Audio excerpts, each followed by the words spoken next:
Hi guys, welcome to another episode की news. मैं नाम अभिनीत भारद्वाज और सैटरडे आ चुका है। तो पिछले एक हफ्ते में जितने भी नए अपडेट्स निकल के आए मार्वल और डीसी और पॉप कल्चर वर्ल्ड की तरफ से, इन सबको कवर किया जाएगा। एंड जो आज का हाईलाइट है वो है बैटमैन की कास्टिंग के ऊपर। डीसी में जो नया बैटमैन बनने वाला है उसके ऊपर एक नया अपडेट आया है, जेम्स गन ने खुद बताया है। इसी के साथ साथ वेनम द लास्ट डांस के ऊपर भी एक अपडेट है। एक्चुअली दो अपडेट्स हैं।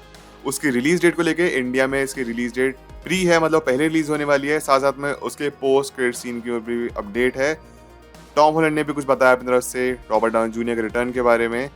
तो काफ़ी सारे अपडेट्स हैं। आप सभी से रिक्वेस्ट करूंगा, प्लीज़ आप लोग वीडियो को स्टार्टिंग से लेकर एंड तक जरूर देखना, सो दैट आप कोई भी अपडेट मिस ना कर दें। तो चलिए without wasting in time let's begin the show. News number 1, Daniel Brull जो कि बैरन ज़ीमा का रोल प्ले करते हैं एमसीयू, उन्होंने अपनी तरफ से ये बताया कि बैरन ज़ीमा भी मरा नहीं है। ये सब तो हम जानते हैं, हमने शो में भी देख लिया था। एंड उसका आना भी बहुत ज़्यादा चांसेस है। मे बी एमसीयू की किसी बड़ी फिल्म में, बड़े प्रोजेक्ट में नहीं आएगा, बट शोज में उसका आना क्वाइट पॉसिबल है। लेकिन मुझे ऐसा लगता है कैप्टन अमेरिका 4 में उसका जिक्र जरूर होगा, बैरन ज़ीमो का। बहुत ज्यादा चांसेस है। अगर उसमें नहीं हुआ तो डेफिनेटली थंडरबोल्ट्स में तो शायद होगा ही होगा। Maybe mid credit scene में दिखा दें कि Baron Zemo up to something, या फिर फिल्म के बीच में कहीं दिखा दें, या फिर एटलीस्ट जिक्र हो, या फिल्म के एंड की तरफ आए थंडरबोल्ट्स। लेकिन बैरन ज़ीमो भी मरा नहीं है, बैरन ज़ीमो तो पक्का आने ही आने, इसके चांसेस बहुत ज्यादा। डिस्कस करते हैं वेनम द लास्ट डांस के बारे में, जो कि फाइनल मूवी है वेनम फ्रेंचाइजी की। इसके जो रन टाइम है वो काफी कम है, जस्ट 1 hour 35 मिनट, 1.5 घंटे की फिल्म है एक्सक्लूडिंग क्रेडिट्स। मतलब जो फिल्म का मेन कंटेंट है ना 1 hour 35 मिनट्स का ही है। बहुत छोटी फिल्म है। एंड इस फिल्म में 2 क्रेडिट सीन होने वाले हैं, एक मिड क्रेडिट सीन और एक पोस्ट क्रेडिट सीन। तो फिल्म को एंड तक जरूर देखना। एंड मोस्ट प्रोबेबली नल जो है ना फिल्म में एज विलन अगर आएगा भी तो मिड क्रेडिट या फिर पोस्ट क्रेडिट सीन में ही आएगा, और कंटिन्यू किया जाएगा स्पाइडरमैन 4 में। बहुत ज्यादा चांसेस है कि वेनम फ्रेंचाइजी तो खत्म हो, लेकिन एडी ब्रॉक जो है वो समहाउ ट्रांसपोर्ट हो जाएगा from this universe to MCU और 616 में। एंड वहां पे से स्टोरी कंटिन्यू होगी नल की। तो स्पाइडरमैन एंड एडी ब्रॉक या वेनम साथ मिलकर फाइट करेंगे नल से। तो कुछ अभी ऐसे रूमर उठ के आ रहे हैं, कितना सच है वो तो खैर आने वाले वक्त ही बताएगा। ऑल्सो मैं आपको बता दूं, venom the last dance all over world में अक्टूबर 25 को रिलीज हो रही है, बट इंडिया में एक दिन पहले रिलीज हो रही है, यानी कि अक्टूबर 24 को एक दिन प्री रिलीज हो रही है फिल्म। ऑल्सो जो डायरेक्टर्स हैं, फिल्म के जो प्रोड्यूसर हैं, क्रिएटर्स हैं, वही कहते हैं कि नल को देख के आपको डेफिनेटली मजा आने वाला है। बट मुझे फिर भी यही लग रहा है कि नल ना ज़्यादा रोल नहीं होगा नल का, वो मिड क्रेडिट पोस्ट क्रेडिट में होगा। एंड ऐसा ट्रैक किया जा रहा है सोनी के द्वारा कि $70 मिलियन के आसपास ये ओपनिंग बॉक्स ऑफिस पे कमा लेगी डोमेस्टिकली, यानी कि यूएस में।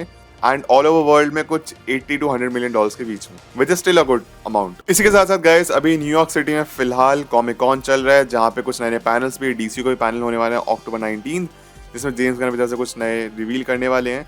साथ ही माहौल का भी हमको नए लोग देखने को मिला। बट मैं आपको बता दूं, चैनल पे अभी भी कॉपीराइट स्ट्राइक है, जिसकी वजह से मैं ज़्यादा इमेजेस यूज़ नहीं कर रहा हूँ अभी भी। इनकेस कोई लोग अभी भी सोच रहे हैं तो कॉपीराइट स्ट्राइक की वजह से अभी भी यूज़ नहीं कर रहा हूँ। कुछ दिनों के बाद सब ठीक होने वाला है, उसके बाद फिर back to normal. Guys, Deadpool and Wolverine में जो येलो एंड ब्राउन वाला सूट है ना, तो आइकॉनिक वोल्वरिन का सूट, एक्चुअली उसकी प्रोडक्शन में $1 लाख लगे थे, $1 लाख। एंड बताया जा रहा है कि इसकी प्रोडक्शन बहुत ज़्यादा डिटेल में गई थी। एंड ऑफकोर्स वो हमने फिल्म में देखा, भले ही वो 10 to 15 सेकंड्स के लिए था वो पार्ट, लेकिन उस सूट को बनाने में $1 लाख लगे थे, $1 लाख। बट ठीक है, it was all worth it. Film ने काफी ज्यादा पैसा भी कमा लिया, तो रिकवर तो एनी हो गया। But still it was wonderful to see Hugh Jackman in that classic yellow and brown Wolverine का सूट। इसी के साथ साथ मैंने आपको पहले ही बता दिया कि Ryan Reynolds and Hugh Jackman are actually the contenders जो कि ऑस्कर्स को इस साल होस्ट करेंगे। इस साल आइजन 2025 में जो इस साल की फिल्म आई हैं, उनका जब भी ऑस्कर्स होगा, दैट इज इन मार्च 2025, उसको होस्ट करने वाले हैं।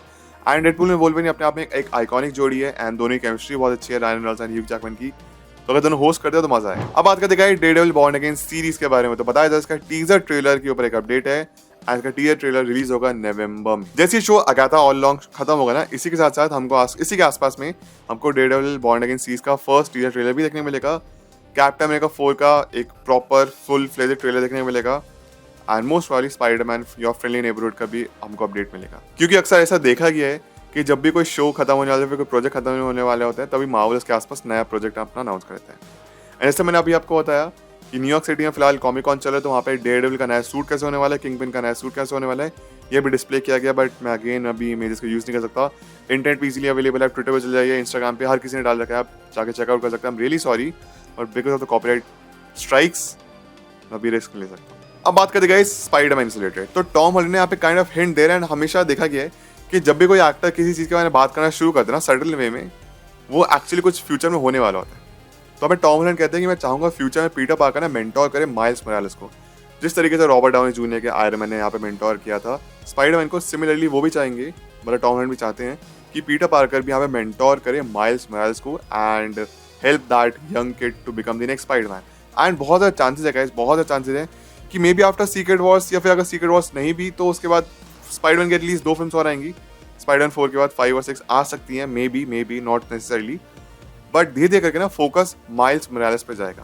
एंड जो करंट सुपर हीरोज है, माइल्स मोरालेस काफ़ी ज़्यादा फेमस भी हो गया है, उसकी एनिमेटेड फिल्म भी बहुत ज़्यादा चल रही है, तो बहुत ज़्यादा चांसेस है कि Miles Morales going to be the next Spiderman. Also Tom Holland ने ये भी बताया कि उनको भी मालूम था कि Robert Downey Junior is coming back as Doctor Doom in MCU, लेकिन वो बहुत ज़्यादा इनफेमस हैं क्योंकि वो अक्सर स्पॉइल कर दे फिल्म, तो इस बार उन्होंने बहुत ज़्यादा सीक्रेट तरीके से इसको रखा था, बट ही न्यू कि Robert Downey Junior is coming back as Doctor Doom. बहुत कम लोगों को पता था, अब हो सकता है कि डॉक्टर डूम को कुछ लेना देना हो स्पाइडरमैन 4 से, तभी इस बारे में उसको पता है। और टॉम हॉलैंड ने ये भी बताया कि स्पाइडरमैन 4 की उन्होंने स्क्रिप्ट पढ़ लिया, उन्होंने ज़ेंडाया ने, एंड वो बहुत एक्साइटिंग है।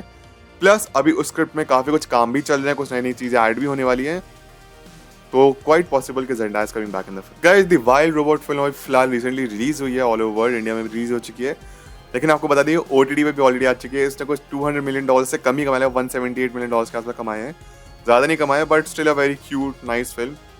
डिजिटल प्लेटफॉर्म पे आ चुकी है, थिएटर्स में भी लगी हुई है, अगर आप थिएटर में देखना चाहें तो देख सकते हैं। ऑल्सो आपको बता दूं इसी के साथ साथ जोकर 2 इज रिलीजिंग, या फिर joker folio is releasing on October 29 on digital platforms. अगर इसी ने थिएटर में नहीं देखे तो वो वेट कर सकते हैं।